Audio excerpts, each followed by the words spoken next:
Hello, lovelies. It's Flowergothic.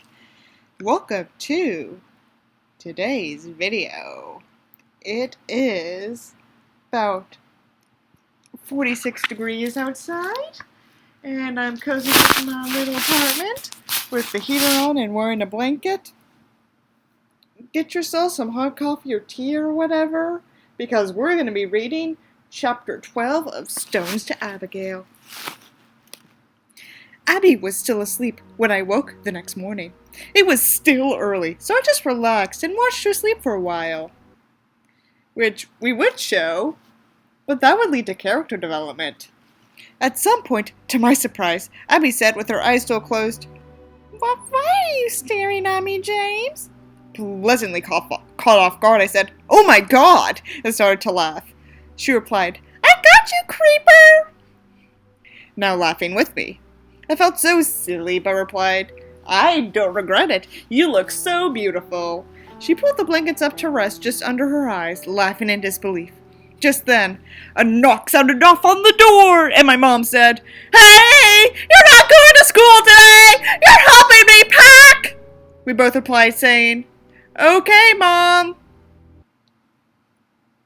I would repeat that, but I am just one little person in my corner of the world, so I can't. Fuck off. My heart fluttered hearing Abby call my mom, well, Mom. I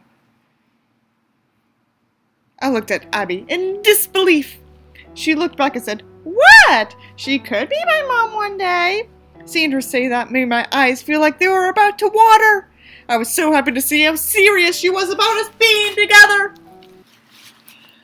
From the way Abby is saying it, it's implied that Abby wants James's mom to adopt her, which would make them brother-sister. I don't know about the laws of adoptive incest in my country, but I guess because they've just gotten together, it's okay? I don't know. Comment down in the description below if you think adoptive incest is okay. That's my question of the day. Abby and I got dressed so we could help my mom. I carried most of the boxes and smaller furniture by myself to the truck because Rick wasn't going to be there until later that night. And you don't pack the big furniture first because wouldn't that be more, convenient for everyone involved? I'm a little sleepy. It also made me feel good about myself, as my mom and Abby would compliment how strong they thought I was every time I walked out with something heavy. As you do when a man walks by carrying something that looks heavy. That's what I normally do. Quite a few hours into working, my mom called Davis over to help after school was over for him. Davis seemed kind of upset with me still, but he was at least smiling more, which I was happy to see. He's coming to terms with the fact that you're not gay for him, James. My mom asked if I could pick up more box tape from the store. She knew I loved driving her car, or any car for that matter, so she tossed me the keys.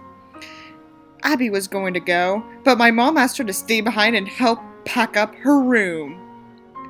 "Davis, want to ride in a car with a total loser?" I asked, jingling the keys. I'm shaking my TikTok box for emphasis. Dave responded, "Yeah, of course I do, buddy," smiling slightly, but not sounding as happy as he normally did. As we drove down the road, Davis asked me a lot of questions about Abby, like about how serious we were and if I thought she was the one. Yep, Davis is great. Davis is gay for James. My headcanon is confirmed. Yes! He then asked, "But you don't ever think about other..." No, wait, this is my Davis voice. "But you don't ever think about other people romantically? Like me?" I replied, "No, she's literally the center of my world, Davis." At the age of 17, ladies and gents, take notes! He looked really upset by this. I asked, You don't like Abby? And replied, No, I like her just fine. We approached the store and got out. As we walked in, he made fun of my shoes, likely trying to get away from that awkward conversation we had about Abby, which we would show, but that would lead to character development, which is illegal in an Onision fic. Bam, bam. Once we were in the store, he started wrapping tape around his head, contorting his face while dancing aloud, looking totally freaky. I said, Hey, I have to pay for that. He then turned to me looking completely goofy as he mimicked what I said with his warped tape face. Hey, I got to pay for that, duh, he said, with his amazing comic timing. I immediately began laughing hysterically, only to shortly after realize I was the only one in the store who was even remotely amused. Because that's a sense of humor. Asshole. Walking up to the cashier, Davis, still with tape all over his face, I said, Can you also ring up this whole thing? Making a hand gesture at the various tape rolls attached to his face. Ow. The cashier remained disinterested, but complied using their remote scanner. Davis smiled, putting his arms up like a ballerina, spinning as they scanned the tape hanging from his head. We giggled as they gave us our bags and we left. On the way out, Davis wasn't done yet. He turned to everyone in the store and screamed, Hi-ho, silver lady, mommy, poppy, sick. The fuck? Davis, I know that James is the love of your life and you're not gonna get him ever, but you okay, man? You really okay? You sure? His antics made no sense, yet still caused me to laugh even harder than I had before. Come on, Davis! I screamed as I headed to the parking lot. Okie dokie, Captain Derp, he screamed back. As we drove back home, despite having to pull the tape off his face in a painful fashion, Davis seemed much happier. It was nice to get his mind off the number of things I imagined were bothering him, like how he's gay for you. After a few more hours, we had finished packing up everything my mom was taking with her. My sister was pretty unhelpful the whole time because she's an asshole. Mostly just moping around the house, barely speaking at all, because she's an asshole. I pushed my mom to ask about her. Mom, why is Lisa so bummed out? I said. My mom stood up and said, Close the door. Close the door! I closed the door, brought to you by the Department of Redundancy Department, only to ask again. And this time, my mom answered, A boy she liked, Matthew, died in the shooting. The fuck? The fuck? I had only heard about him in passing, but it became clear my sister wasn't just giving her heart to every other guy she met, like I had assumed. My mom continued, She said everything at the school reminds her of him, and that's why she's coming with us. I thought previously she wanted to stay. Did she want to stay? Am I not remembering things correctly? Am I an idiot? Maybe, maybe not. We'll assume not. I thought for a moment and replied, But she's a senior. Won't that mean she has to graduate late? My mom answered, She'll do what she asks to. They'll hopefully recognize her current grades and transfer them. By the way, she's done with this place. Instead of, dropping out and getting your GED.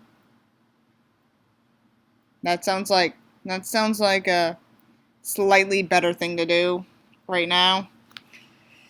I sighed and left the room without poking any further into my sister's business. As I walked back into my room, brought to you by the Department of Redundancy Department, I saw Abby sitting on the bed.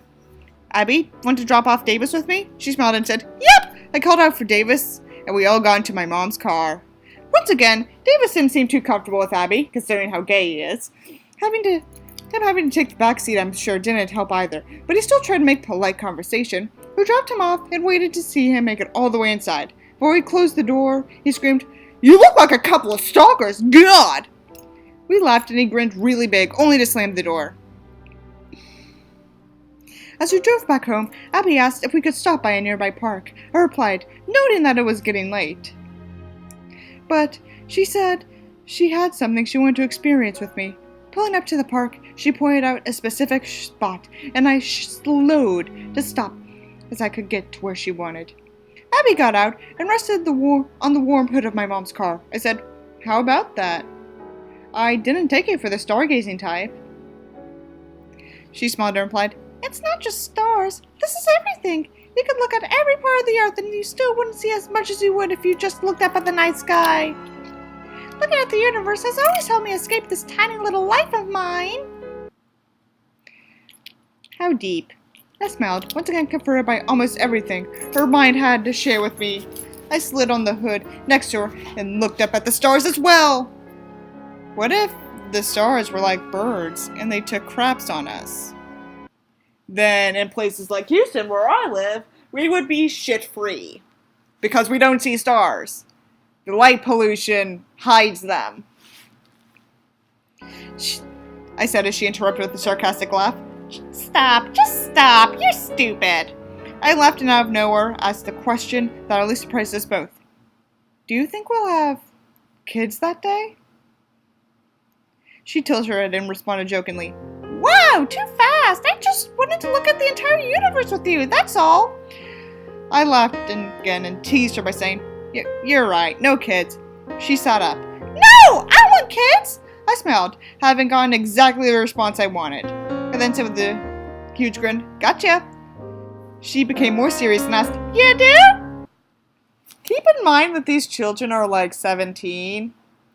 When I was 17, I made the decision that I am too young to decide whether or not I want children. Take notes, kids. I answered somewhat cryptically.